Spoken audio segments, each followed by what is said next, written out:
Baik murid-murid, sambungan daripada video tadi, video di atas. Sekarang kita cuba hendak menjawab soalan yang ada di dalam buku aktiviti kamu tahun 3 pada muka surat 10 dan juga muka surat 11 ya. Baik, ini berkaitan dengan bagaimana kita mengguna dan mengendalikan peralatan dan juga bahan sains. Baik, kita lihat pada soalan. Tandakan right bagi cara yang betul dan pangkah bagi cara yang salah. Nombor 1.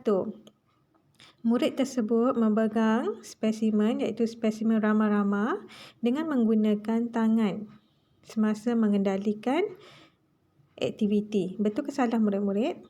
Sepatutnya kita perlu menggunakan sarung tangan ya, sebab kita tidak tahu spesimen yang kita pegang tersebut mungkin boleh menyebabkan tangan kita menjadi gatal ya, kotor dan juga ada bakteria. Jadi jawapan nombor 1 tu betul ke salah? Salah sebab dia memegang menggunakan tangan ya, salah. Baik, nombor 2. Murid tersebut ingin melihat sifat fizikal cacing. Tetapi dia menggunakan kaunter pembesar dengan cara meletakkan kaunter pembesar dekat dengan matanya, bukan pada objek. Sepatutnya kaunter pembesar kita kena dekatkan dengan objek, bukannya dekatkan dengan mata. Jadi penggunaan kaunter pembesar ni salah ya. Sepatutnya dekatkan dengan objek, bukannya pada bahagian mata kita. Itu cara yang salah ya.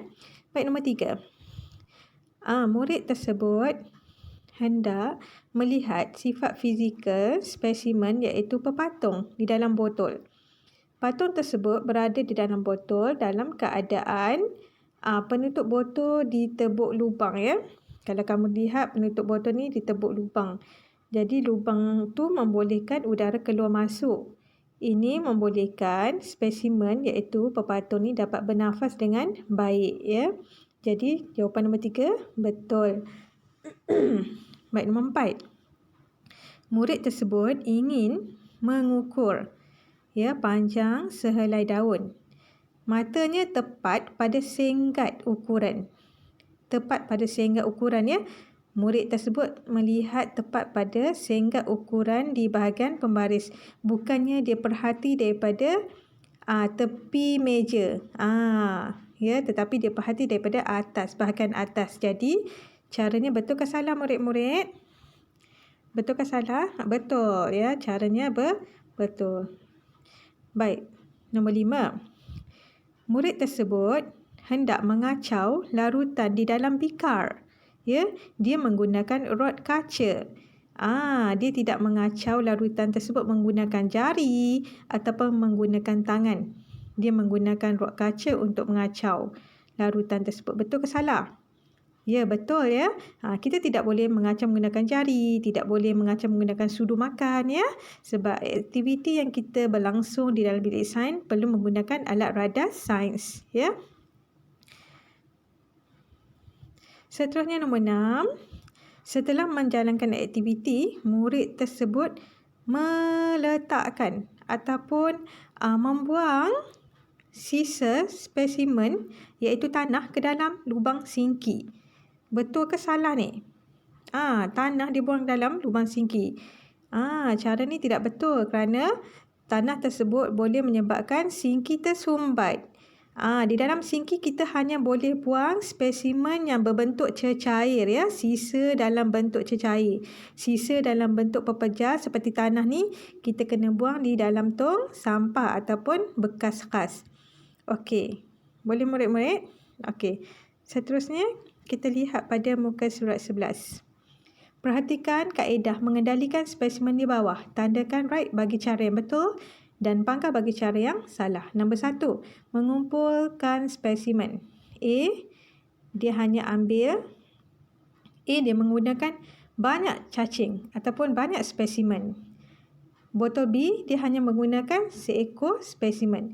Mana yang betul? Untuk kita buat uji kaji, kita perlu mengambil banyak spesimen ataupun hanya satu spesimen saja? Kita hanya mengambil satu spesimen saja. Kita tidak perlu mengambil banyak-banyak spesimen ya. Kita nak lihat satu saja. Kita nak uji kaji satu saja. Jadi tidak perlu mengambil banyak spesimen. Ya, tidak perlu mengambil banyak spesimen. Okey, jadi jawapan yang betul adalah B. Okey, nombor 2, menggunakan spesimen. Cara yang betul. Yang A, dia menggunakan penyepit untuk memegang spesimen ataupun memindah spesimen daripada piring Petri menggunakan penyepit. Dia meletakkan cacing ke atas piring Petri menggunakan penyepit.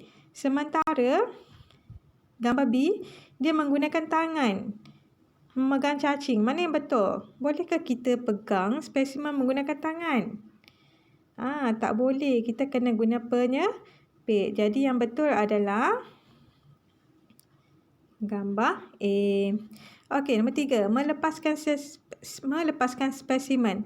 Selepas kita dah buat uji kaji, di manakah spesimen tersebut kita perlu selesaikan? A, letak dalam tong sampah. B, kembalikan ke tanah. Kita menggunakan spesimen cacing sekarang ini. Jadi cacing tu masih hidup.